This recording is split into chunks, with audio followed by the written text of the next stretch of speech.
People के पेड़ के नीचे हम लक्ष्मी जी के साथ शनिवार के दिन आपसे मिलने के लिए आए हैं। शनिवार के दिन जो पीपल के वृक्ष के नीचे दिया लगाएगा उसके घर में कभी संपदा की कमी नहीं होगी।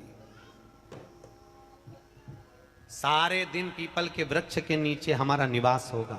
आज भी नियम है, जिसको शनि लग जाता है एक काजल की डिब्बी ले लो और काजल की डिब्बी को 21 बार उतार कर उसको एकांत में जाकर जंगल आदि में एकांत में किसी पेड़ के नीचे इतना सा खड्डा खोद कर उसमें काजल की डिब्बी को डाल दो और मिट्टी से पूर दो, उस व्यक्ति का शनि समाप्त हो जाता है।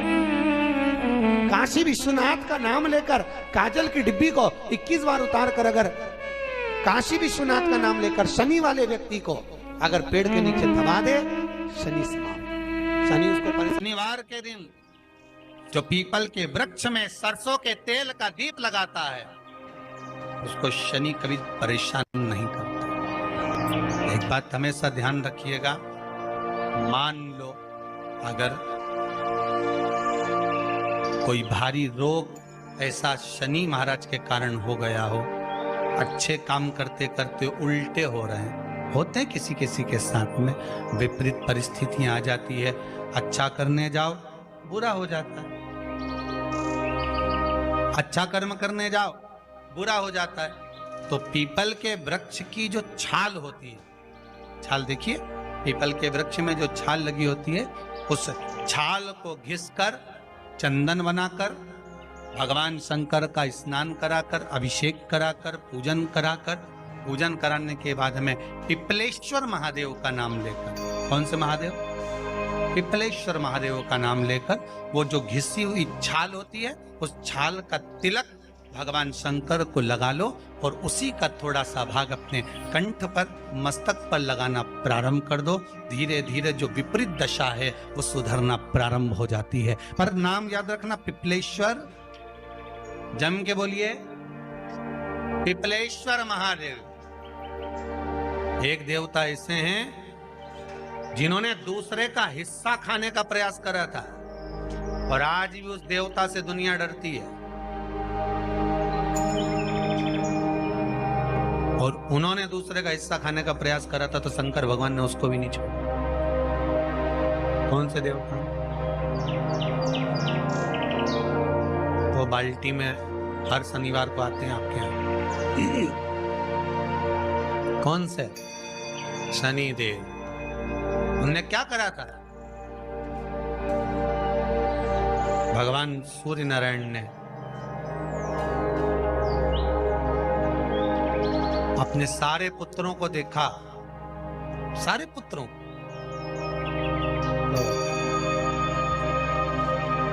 सारे पुत्रों को देखकर आज मेरे सूर्य नारायण भगवान बड़े सुखी, बड़े प्रसन्न। मेरा पुत्र शनि भी श्रेष्ठ है, मेरा पुत्र यम भी श्रेष्ठ है, सब ठीक है। आज भगवान सूर्य देवता ने अपने पुत्रों को बुलाकर कहा, आज मेरा मन कर रहा है कि मैं सारे लोगों का राज्य अपने पुत्रों को बांट दूं, सबको अपना अपना हिस्सा दे दूं। शनि महाराज जी को भी हिस्सा दे दिया गया। अब जब शनि महाराज जी को हिस्सा दे दिया तो शनि महाराज जी संतुष्ट नहीं हुए। दुनिया में ऐसे लोग बहुत सारे हैं जो संतुष्ट बहुत कम हो पाते हैं। शनि देव के मन में संतुष्टि नहीं हुई। जब शनि देव के मन में संतुष्टि नहीं हुई तो शनि महाराज उसी समय पर अपने सारे भाइयों का हिस्सा बटोरने लगे, उस पर कब्जा करने लगे। कब्जा करने लगे तो सूर्य देवता की आंख में जल भर गया। कितना तेजवान सूर्य नारायण, कितने तेजवान, कितना तेज भगवान सूर्य के पास में था। पर शनि महाराज को देखकर आज रो रहे हैं। शनि महाराज को, शनि महाराज ने अपने भाइयों के इस हिस्से पर क्या कर लिया? सूर्यनारायण भगवान की आंखों में जल भर गया कि मेरा पुत्र ऐसा कर रहा है। शनि को बुलाया सूर्यनारायण भगवान ने, समझाया और नहीं माना। किसी किसी की नियत होती है कि इसको इतना कैसे दे दिया, अम्मा ने इसको इतना कैसे दे दिया, पिताजी ने इसको इतना कैसे दे दिया, मैं तो कब्जा करूंगा, दुकान नहीं छोड़ूं, घर नहीं छोड़ूं, ये नहीं छोड़ूं, वो नहीं छोड़ूं। मत छोड़, एक दिन संसार छोड़कर जाना पड़ेगा।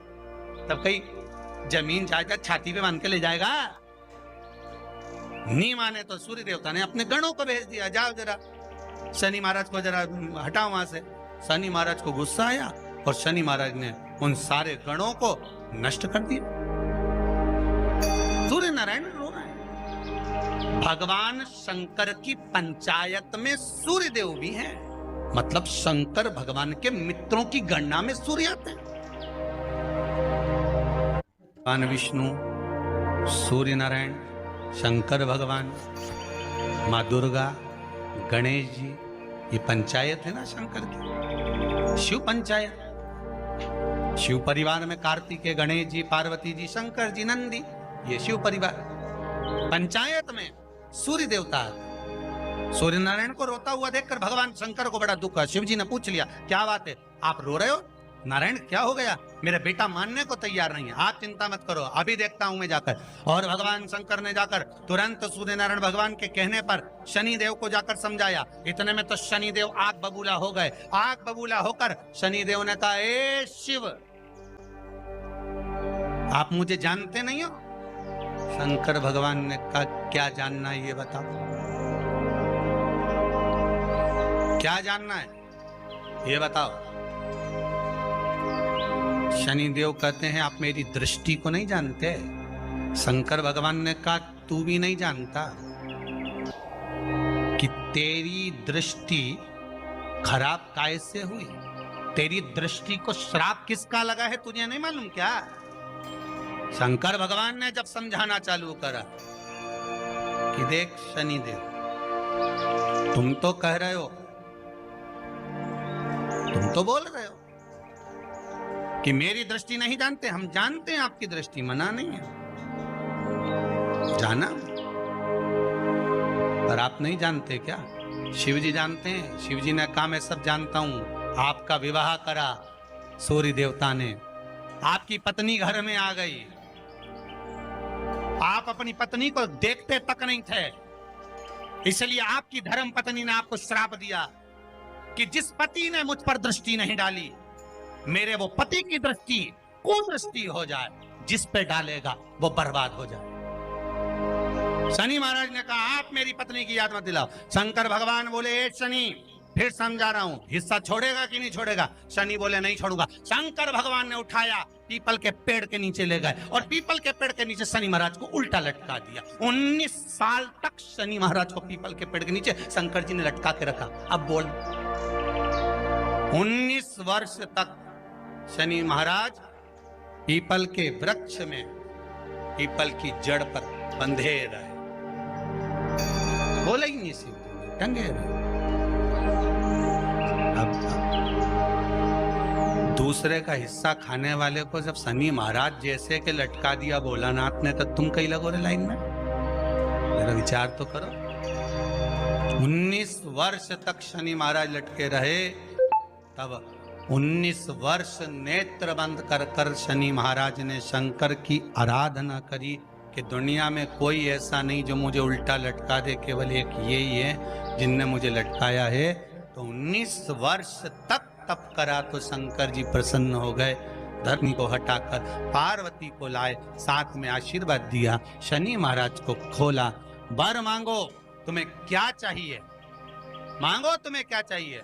शनि महाराज ने कहा, मांगूंगा कुछ नहीं, आप वर दे दीजिए। शंकर जी ने कहा, मैं तुम्हें दंड अधिकारी बनाता हूं कि आप अच्छे और बुरे का दंड दोगे, आप अधिकारी बनकर बैठोगे, मेरा आशीर्वाद तुम्हारे साथ में।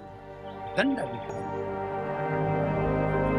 भगवान शंकर का एक अवतार है पिपलाद अवतार। पिपलाद अवतार, जब दधीचि ऋषि की अस्थियां चली गई, उनकी धर्मपत्नी सुवाच ने देखा मेरे पति को मार दिया गया, मेरे पति की अस्थियां ले गए राक्षसों का संहार करने के लिए, उनकी अस्थियां लेकर चले गए, मेरा पति चले गया। सुवाच गर्व से थी, मरना चाहती थी, प्राण छोड़ना चाहती थी। शिव जी ने देखा ये तो अग्नि के ऊपर चढ़कर अपनी देह त्याग रही है। शंकर भगवान ने आकर कहा, रुक जा सुभाष, रुको, तुम्हारे गर्भ में बच्चा है, तुम्हारे गर्भ में बच्चा है, वो बच्चा मर जाएगा। अब इस बच्चे को जन्म देकर भी क्या करूं? नहीं पिता, तुम्हारे गर्भ में जो बच्चा है वो महाज्ञानी है। तुमने मुझसे प्रसाद के रूप में मांगा था, कहा था शिव जैसा पुत्र होना चाहिए, तो क्या तुम शंकर को नष्ट कर दोगे? मैं शंकर को जन्म दूंगी। सुभाष ने 2 पत्थर उठाए, अपने गर्भ पर मारना प्रारंभ करा। गर्भ पर मारा, बच्चे ने जन्म लिया। बच्चा 7 महीने का था। उस बच्चे को उठाकर पीपल के कोटर में रख दिया। पीपल की कोटर। एक गिलहरी पीपल के फल को लेकर आती थी, पिपलाद के मुंह में देती थी। पीपल के फल को लेकर आती थी, पिपलाद के मुंह में देती थी। शिव का एक, इसलिए शंकर का नाम ही पिपलेश्वर महा। शिव का एक अवतार पिपलाद के रूप में हुआ है। तुम क्यों चिंता करती हो? तुम चिंता मत करो, तुम्हारा पुत्र जन्म दो तुम। और दिया धन सुभाष ने, उसके बाद प्राणों को त्यागा। और उस पीपल के कोटर में अगर भरण पोषण करने वाला कोई था तो वह देवाधिदेव महादेव था। फिर निवेदन करेंगे, माता के गर्भ में बच्चा रहता है, उसका भरण पोषण करने वाला मेरा देवाधिदेव महादेव है। अगर जन्म उसने दिया है तो मृत्यु भी वो देगा। अगर तुमको कुछ ज्ञान दिया है तो अच्छी जगह पर भी वही पहुंचाएगा। आप जो अभिलाषा लेकर आते हैं, बच्चे कहते हैं हमारी नौकरी नहीं है, सर्विस नहीं है, हम इस कॉलेज में पढ़ना चाहते हैं, हम इस जगह जाना चाहते हैं, हम इस पद पर जाना चाहते हैं, बस इतना याद रखना, तुम्हारा भाग्य बुरा नहीं होता। कभी भी याद रखना, संसार में जिसको भगवान ने जन्म दिया उसकी किस्मत कभी बेकार नहीं हो सकती। अगर भगवान तुम्हारी किस्मत बेकार होती तो जानवर बनाकर पैदा करता, इंसान बनाकर नहीं। किस्मत अच्छी थी इसलिए इंसान बनकर पैदा, जानवर बनाकर पैदा नहीं करा। अगर तुम्हारी किस्मत अच्छी थी इसलिए मनुष्य बनकर पैदा हुए हो, इंसान बनकर पैदा हुए हो, मानव बनकर पैदा हुए हो। भगवान को दोष मत देना कि भगवान ने किस्मत बेकार दी है। भगवान ने किस्मत अच्छी बनाई है इसलिए तुझे मृत्यु लोक में जन्म दिया। भगवान ने भाग्य अच्छा बनाया इसलिए तुझे शिव महापुराण की कथा सुनने का मौका दिया। नहीं तो भाग्य में नहीं होती तो कहां से मिल जाती? किस्मत अच्छी है तो भगवान फिर नौकरी भी लगाएगा, धंधा भी करवाएगा, सर्विस भी कराएगा, विवाह भी करेगा, शादी भी करेगा, मकान भी बनाएगा, जायदाद भी देगा, संतान भी देगा। उसने दिया है पेट तो भरेगा वही। हम काय को अपने माथे पर ले? मैंने इतनी पढ़ाई कर ली, मैं इंजीनियर हो गया, मैं ये बन गया, मैंने तो ये कर लिया, उसके बाद भी मैं घर में बैठा हूं, मेरा छोरा घर में बैठा, इतना पढ़ने के बाद बैठा। जन्म उसने दिया है, भाग्य उसका है, किस्मत उसकी है, तो कहो उसको कि शंकर का भजन कर, मंथन करे, मक्खन निकलेगा और घी भी जरूर बनेगा। हारना मती। जब तेरे 3.5 करोड़ बार गिनती मत करना, गिनती वो करेगा। तू तो भज, तू कुबेरेश्वर का स्मरण कर, तू महाकाल का स्मरण कर, तू काशी विश्वनाथ का स्मरण कर, तू महाकाल राजा का स्मरण करके तो देख। शिव का भजन कर, 1 लोटा पानी ले जाकर रोज चढ़ा शंकर जी के मंदिर में जा। शिव से भजन करने में क्या देरी? नहीं जा सकता शिव मंदिर में जाने में? बच्चों को अगर शर्म आती हो तो बेलपत्री के पेड़ के नीचे पानी चढ़ाया, वो भी नहीं कर सकता तो पीपल के पेड़ के नीचे चढ़ाया, वो भी नहीं कर सकता तो आंवले के पेड़ के नीचे चढ़ाया। पर कहीं जुड़ तो सरी, एक बार साध तो सरी, पकड़ने का प्रयास तो करो परमात्मा। शनिवार का दिन है जिस दिन अपन इस दरिद्रता से मिलने के लिए पीपल के पेड़ के नीचे आए हैं।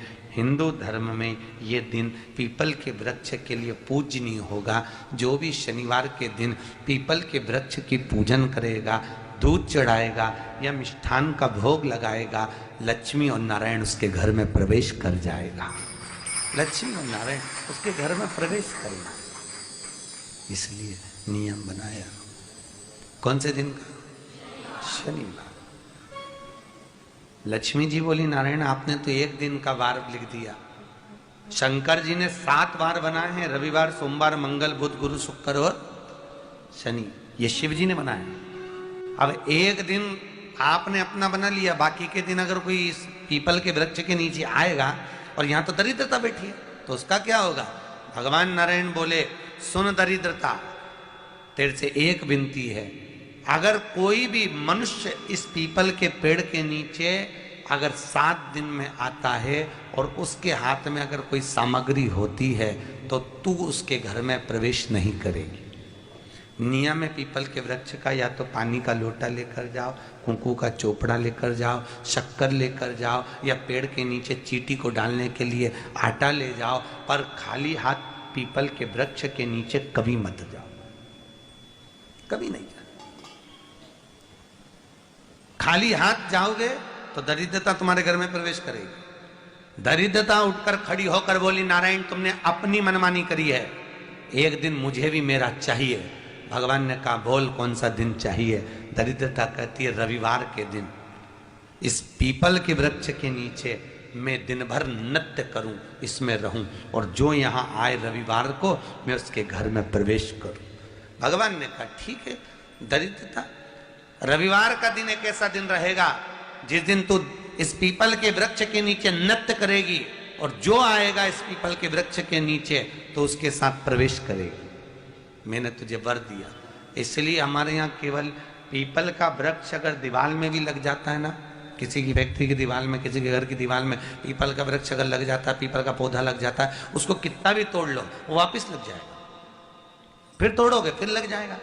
अगर पीपल के पौधे को तोड़ना है तो केवल रविवार का दिन एक नींबू, एक मिर्ची और बमूल का कांटा, ये 3 चीजें रखने के बाद में आधे घंटे बाद रविवार के दिन पीपल के पेड़ को उखाड़ कर फेंक दो।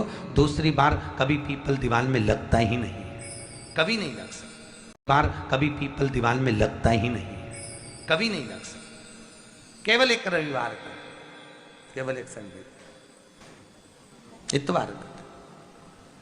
घर में दीवारों पर अगर पीपल लग भी गया है, इसलिए पीपल के वृक्ष को उखाड़ने का, अगर घर में पीपल लगा हुआ है या पीपल का पौधा हमारे घर में लग गया, उसको उतारना, निकालना, लगाना, तो पीपल के वृक्ष को अगर निकाला जाता है तो रविवार के दिन, और अगर पीपल के वृक्ष को कहीं लगाया जाता है तो सोमवार के दिन या मंगलवार के दिन, बुधवार के दिन, इन दिनों में लगा सकते पीपल के वृक्ष कहीं लगाना।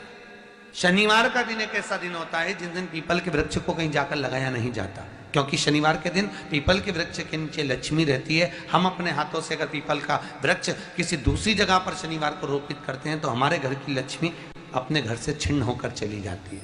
इसलिए शनिवार के दिन पीपल लगाया नहीं जाता, किसी के घर जाकर उसको वापस पलटा नहीं जाता। लग गया उसको डाल। प्रभु मेरी धर्म पत्नी को कहाँ रखूं आप बताओ। वो तो जहां यज्ञ होता है, अनुष्ठान होता है, दान होता है, पुण्य होता है, सत्कर्म होता है, वहां जाने को तैयार नहीं। अब करूं क्या। भगवान ने बोला एक काम करो। दुर्वासा जी बोले, जिसके यहाँ रात्रि में बर्तन झूठे पड़े रहते हो उसके घर में इस दरिद्रता को लेकर तुम प्रवेश कर जाना। जिसके यहाँ रात्रि में बर्तन झूठे पड़े हो वहां लेकर प्रवेश कर जाओ। दूसरी जगह दुर्वासा जी बोले, जो स्त्री घर में दोपहर के समय पर सो रही हो उसके घर में इसको लेकर प्रवेश कर जाइए। जो स्त्री दोपहर के समय में घर पर सो रही हो इस दरिद्रता को लेकर प्रवेश कर जाइए।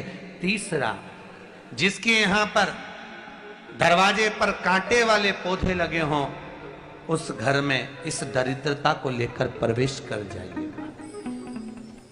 दरिद्रता कितनी सुंदर बात कही है। दाता और विधाता कौन कौन? दाता और विधाता। लक्ष्मी और दरिद्रता के सगे भाई हैं। कौन कौन? दाता और विधाता। दाता को फिटकरी प्रिय है, विधाता को नमक प्रिय है। ये दोनों हमेशा लक्ष्मी को और दरिद्रता को दोनों को समझाते थे, दोनों में प्रेम बढ़ाते थे। आज भी हिंदू धर्म की रीति है। यहां तो ठीक है, जिसके यहां पर भी अगर थोड़ी सी भी परेशानी होती है, थोड़ा सा क्लेश होता है, अशांति होती है, लक्ष्मी नहीं टिक रही हो, काम नहीं बन रहे हो, बहुत प्रयास करा जा रहा हो और हमारा कार्य नहीं होता, तो क्या करते हैं? फिटकरी और नमक को पानी में डाल देते हैं और घर में पोछा लगा देते हैं। आप लोगों ने आजकल फेसबुक पे भी पढ़ा होगा, व्हाट्सएप पे भी पढ़ा होगा। तो क्यों लिखा उसमें? उसका कारण ही केवल रहता है कि दाता और विधाता की प्रियता उसमें। माता ख्याति के जो 4 बच्चे हुए, इसमें जो 2 लड़के हैं दाता और विधाता, उसकी प्रियता उसमें। उसकी पूर्णता उस। अब दुर्वासा जी बोले अपनी धर्म पत्नी को वहां लेकर, जहां कांटेदार पौधे लगे हों वहां पर लेकर प्रवेश कर जाइए। कांटेदार पौधों में उस दरिद्रता का निवास हो गया। आए जब कष्ट, बहुत कष्ट का जीवन चल रहा हो, बहुत कष्ट की जिंदगी चल रही हो, ध्यान लगाना, अगर कष्ट का जीवन चल रहा हो, तकलीफ की जिंदगी चल रही हो, 5-7 सोमवार, या तो 5 सोमवार या 7 सोमवार, हाथ में दुर्वा, मान लो ये तुमने दुर्वा ले ली, हाथ में दुर्वा, एक बेलपत्र, और उसी हाथ में अपने घर का भरा हुआ 1 लोटा जल। पहले रखना है दुर्वा, फिर रखना है बेलपत्र, उसके बाद में हाथ में 1 लोटा जल, और दोनों हाथों का स्पर्श करते हुए जो अपना पूजन का कक्ष होता है घर के अंदर का, उस पूजन कक्ष की साक्षी में खड़े होकर अपने कुल देवता, पितृ देवता और अन्य देवताओं का स्मरण करते हुए, बाबा बहुत दुखी हूँ, बहुत तकलीफ में हूँ, बहुत कष्ट में हूँ, मेरा परिवार आज दुख तकलीफ में है, मेरा परिवार आज कष्ट में है, दुख में है, कष्ट में है। बाबा को अपने मन का भाव कहते हुए, हृदय से प्रार्थना करते हुए अपने घर के मंदिर से निकलकर फिर उस जल को लेकर शिवालय तक जाओ और दक्षिण की ओर खड़े होकर उत्तर की ओर मुख कर कर जल समर्पित करो। बेलपत्र और दुर्वा दोनों को अशोक सुंदरी वाली जगह पर चढ़ा दीजिए। अशोक सुंदरी की जगह तो सबको मालूम है ना। अशोक सुंदरी वाली जगह पर उस बेलपत्र और दुर्वा को समर्पित कर दो। चढ़ा हुआ थोड़ा सा जल लेकर आओ, घर के दरवाजे पर उसका छींटा दे दो, लेपन कर दो, और बाबा से 5 सोमवार नियम से आप दुर्वा, बेलपत्र और जल का प्रयोग अगर करोगे, 5 सोमवार पूर्ण होंगे, जो तुम्हारा दुख है वो समाप्त जरूर होगा। शिव करुणा जरूर होगा, शिव कृपा जरूर। बस इसमें 3 चीजों का स्मरण रखिएगा। 3 चीजों शिव पुराण कर रही है, इसमें 3 चीजों का स्मरण करिए। पहले नंबर पर दुर्वा, दूसरे नंबर पर बेलपत्र, और तीसरे नंबर पर जब जल चढ़ाकर वापिस आओ तो अपने घर में प्रवेश के पहले देहली पर, चौखट पर, भगवान शंकर के अपने घर के द्वार पर शिव का नाम लेकर जल का सिंचन। 3 शिवजी की करुणा का गुणगान करने के लिए 3, जब आप तकलीफ में होते हो तो 3, शंकर को जल चढ़ाने वाला, 1 लोटा जल चढ़ाने वाले के पास 3 को भगवान शिव अवश्य भेजते हैं। दुख को समाप्त करने से पहले 3 को मेरा शंकर आपके दरवाजे पर जरूर भेजता है। पहले नंबर पर मां आद्य शक्ति दुर्गा को आपकी पड़ोसन के रूप में, आपके रिश्तेदार के रूप में, आपके कुटुंबी के रूप में, आपके संबंधियों के रूप में, किसी ना किसी के रूप में आपके पास भेजकर बोलेंगे, क्यों घबराती हो, क्यों चिंता करती हो, क्यों टेंशन लेती हो। मैंने सुना है कथा में बाबा ने ये बताया था, एक काम कर, 1 बेलपत्र, 1 दुर्वा लेकर जा, बताएगी, आएगी, बैठेगी, सुंदर, उस दिन उसका चेहरा देखोगे आप तो आपको लगेगा ये मेरी पड़ोसन नहीं हो सकती। उसका चेहरा देखोगे तो आपको लगेगा ये मेरी देवरानी नहीं, ये मेरी जेठानी नहीं, ये मेरी ननंद नहीं, ये मेरा रिश्तेदार नहीं। आज इसका चेहरा कुछ और बोल रहा होगा। जब होगी तब कोई तुम्हारे कहेगा, धीरे से, सामने नहीं आएगा तो सुंदर स्वरूप धारण कर कर स्वप्न में आकर कहेगा। ऐसा लगेगा कोई तुम्हें जगा कर कह रहा है कि तू घबराना मती, तू ये कर लेना, समझ। धीरे से, सामने नहीं आएगा तो सुंदर स्वरूप धारण कर कर स्वप्न में आकर कहेगा। ऐसा लगेगा कोई तुम्हें जगा कर कह रहा है कि तू घबराना मती, तू ये कर लेना, समझ लेना मेरे बाबा ने अपनी अर्धांगिनी पार्वती को तुम्हारे पास भेज दिया। मेरे शिव ने अपनी पत्नी को तुम्हारे पास भेज दिया, अपनी अर्धांगिनी को भेज दिया। दूसरे नंबर पर मेरे भोले बाबा, मेरे शंकर, मेरे त्रिकालदर्शी, मेरे करुणा सागर, मेरे शंकर दूसरे नंबर पर अपने गण भृंगी को भेज देते। शिव जी के गण श्रृंगी और भृंगी का कर्म क्या? श्रृंगी शिव से दूर नहीं होता और भृंगी शिव जी की आज्ञा पाकर शंकर के भक्त के पास जाकर बैठता है। शिव जी अपने दूसरे पात्र को भेजते हैं भृंगी को। भृंगी दूसरे नंबर पर जाता है। उसका काम क्या है? भृंगी का कर्म क्या है? तो कहा भृंगी कभी भी सामने अपने प्रतिबिंब से नहीं आता, किसी का स्वरूप धर कर नहीं आता। भृंगी आपके हृदय में आकर भीतर से बोलने का प्रयास करता है। ये काम गलत हो रहा है, इसको रोक ले। तेरा मन से अंदर से बोलने का प्रयास करेगा, एक काम कर, तू वहां चले जा, ऐसा हो सकता है, तू ऐसा कर ले, तू वैसा कर ले। वो बताने का प्रयास करेगा, वो आपको ले जाने का प्रयास करेगा, उस तक ले जाने का प्रयास करेगा कि ये कर्म कर, ये कर्म कर, भृंग कर्म कर, ये कर्म कर, भृंग।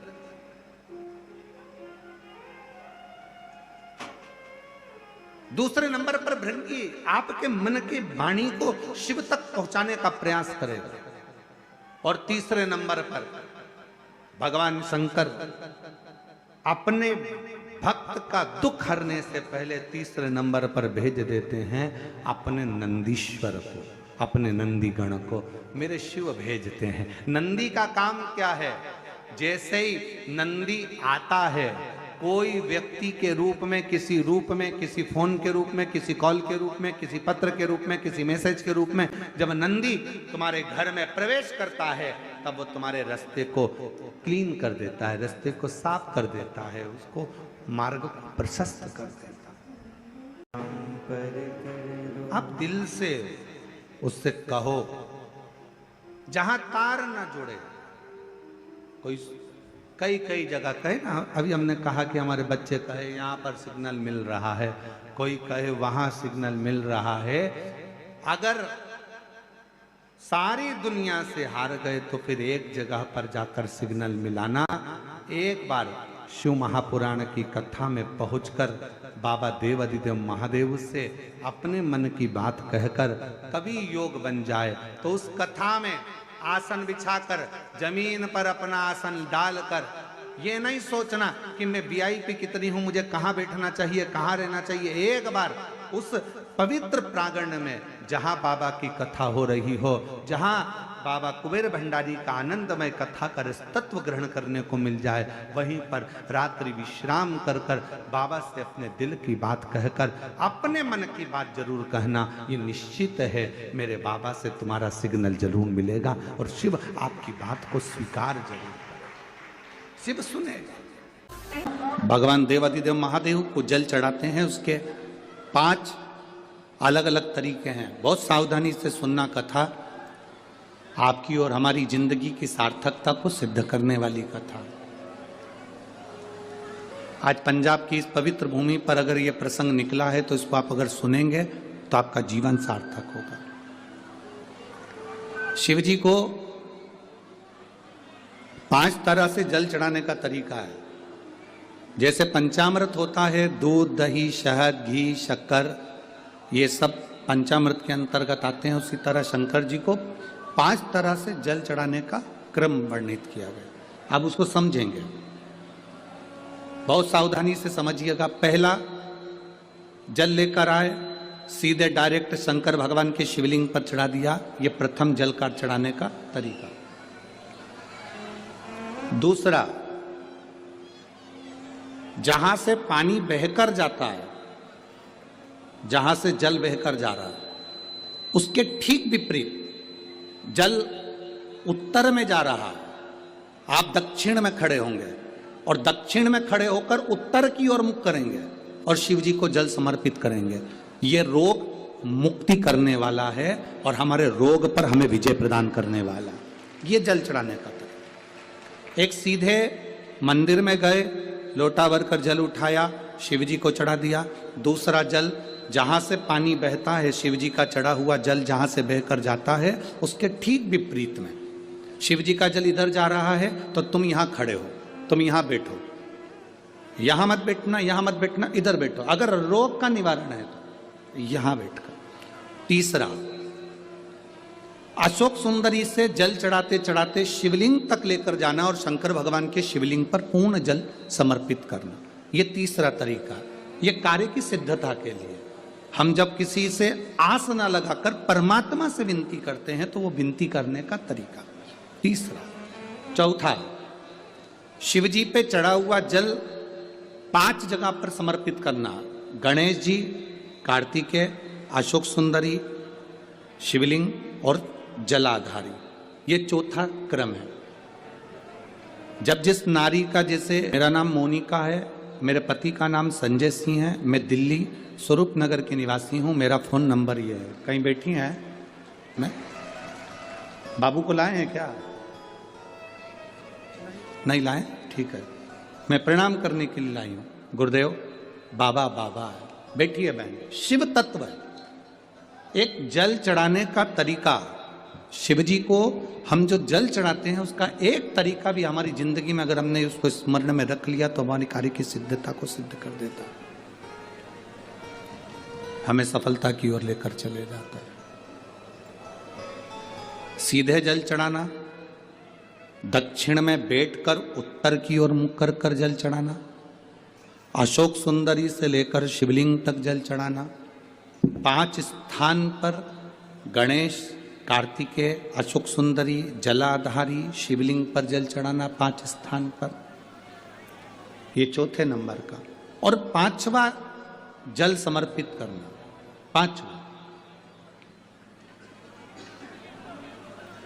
5वें नंबर का जल।